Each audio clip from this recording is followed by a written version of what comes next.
Madam President of the National Council of FENPROF, Mr.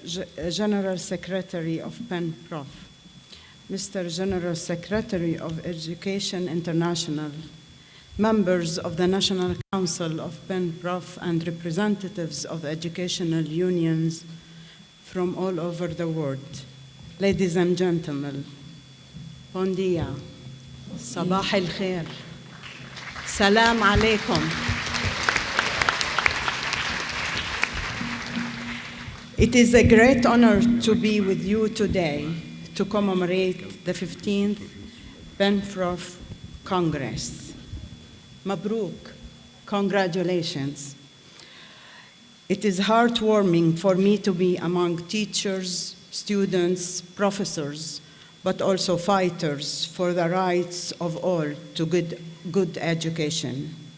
Education is an integral part of a better future for the young generations. Protection of this right is not only a moral responsibility, but also a legal obligation we all share and should respect. I am not a teacher. I remember the first job offer I had was to be a teacher, but regrettably, I declined the offer and decided to do politics. I'm not sure I have made the right decision, because teaching is a noble mission. It's not a job, it's a mission. But I'm also a proud mother of a young man and a young woman who are artists, who are a bright part of brighter and of the young generation of Palestinians, a source of pride and inspiration to me. I am also a daughter of a late mother who was a teacher at UNRWA schools, now facing existential threat by Israeli illegal policies. Palestinians go to schools to know about history, culture, and the world, not to learn terrorism, as Israel claims when it and its allies when it fights or wants to withhold funds coming from the EU for the educational process in Brussels.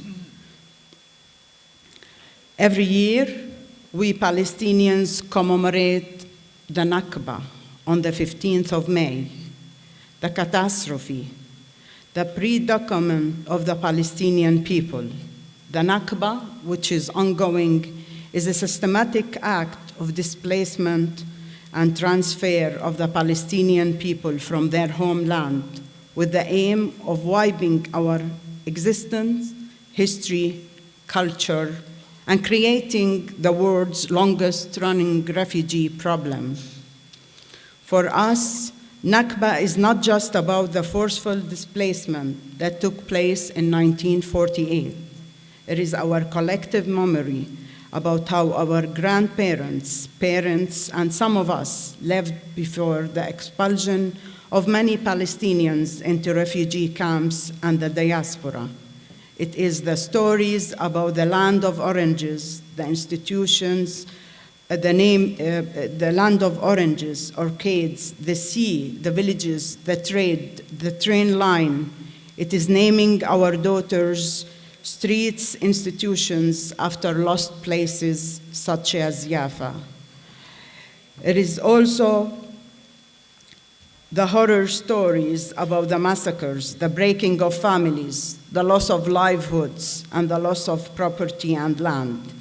It is also an ongoing reminder of our continued experience of loss, pain, injustice, dispossession, colonization, occupation, and genocide. It is a painful reminder for us that those who perpetrated crimes against the Palestinian people before and after Nakba continue to enjoy full impunity. My dear friends, We are witnessing history repeat itself as we live in real time of the 1948 Nakba and the 1967 Naksa all over again. Images of disposition, forceful displacement, massacres, angers, and despair as innocent civilians flee their homes, properties, and land, except this time. The scale of aggression is massive. It is brutal. It is completely inhuman. Nothing has been spared. No one has been spared. Men, women, children, doctors, nurses, paramedics, teachers, humanitarian workers, UN staff, and journalists have been killed. Many people continue to be missing under the rubble. The death of Palestinians has become so normalized that we are only mentioned in numbers. Our children are writing their names on their bodies to be identified when they die. Grave devastation and destruction in property and infrastructure everywhere in Palestine. Since October 2023, Israel, the occupying power, and we should call it occupying power, that's what international law says, has killed thousands of Palestinian students, teachers, and university staff. Many of those who succeeded to survive are either wounded or will have to live the rest of their lives with disabilities, including psychological ones. Over 1,200 illegal checkpoints have been set up in the different cities in Palestine, and in particular in Jenin, Nablus, Tulkarem, to make sure Palestinian students do not have access to their schools and universities. Schools and universities were not spared from the brutal bombardment. Over 146 schools in the West Bank, along with 8 universities and institutions in Gaza, 241 schools and 89 UNRWA schools were destroyed. 20 universities and institutes were bombed, and 60 were completely destroyed.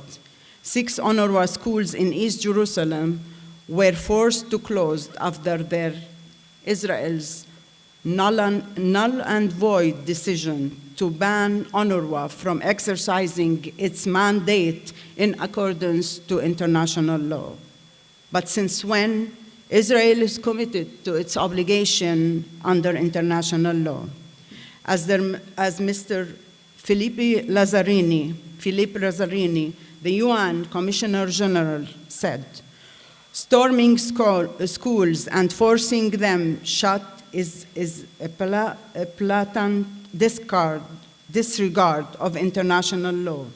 These schools are inviolable premises of the United Nations. UNRWA schools must continue to be safeguard an entire generation of children. Friends, humanity is a universal principle that unites humans across the world. It is not selective. It should not be subject to debate. Respect for international law is a must. Protection and defending its institutions, including ICC and UNRWA, is a moral and legal responsibility. Ending the occupation and its legal policies is not a choice. It is an obligation. All human lives are of equal value. Palestinian lives are as valuable as others. Few weeks ago, the world lost a rare and courageous leader who truly believed in peace, justice, and humanity. Papa Francis visited Bethlehem in 2014, birthplace of Jesus Christ in Palestine. On his way to Bethlehem, he stopped his security convoy and put his hand on the wall, segregation wall Israel illegally built on Palestinian land. He said, and I quote, "We are here to build bridges, not wall." End of quote. Papa Francis called my people every day in Gaza, even when he was in the hospital. He wanted to know if they are still alive, if they ate well, if they are doing well. He wanted to hear their voice. He didn't even forget them in his will. He donated, or he wanted his car that he used during the visit to be used for humanitarian aid to my people in Gaza. Papa Francis died, and Gaza is devastated. Papa Francis died, and Gaza is under occupation. Papa Francis died, and Palestine is under occupation. Papa Francis was sending a message: peace in Palestine is peace in the world. I want to say a few words on the significance of the global collective solidarity. Since Israel's genocidal aggression, many people took to the streets, organized events, lobbied, spoke up in support of our just cause and our people, and pressured their governments to take ethical positions, because statements are important. But now, after over 100,000 people killed in Gaza, we need actions. We need to stop this aggression, and we need to stop this genocide.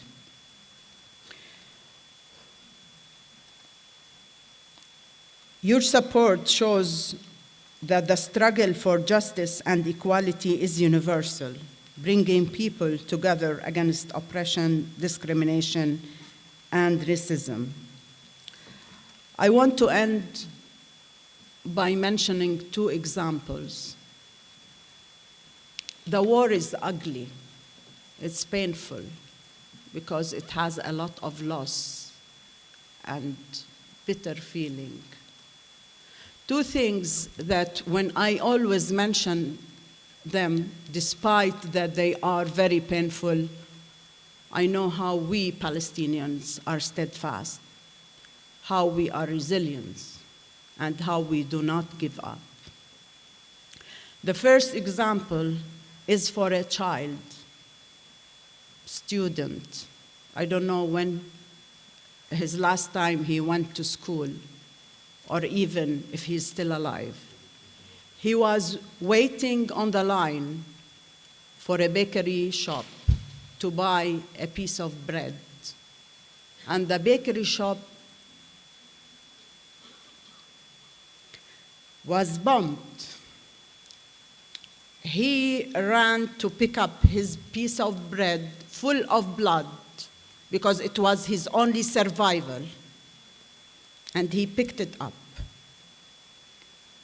The second example is when Shireen Abu Akleh, our veteran journalist, was murdered by Israel 3 years ago, and we just commemorated her 3 years of leaving us.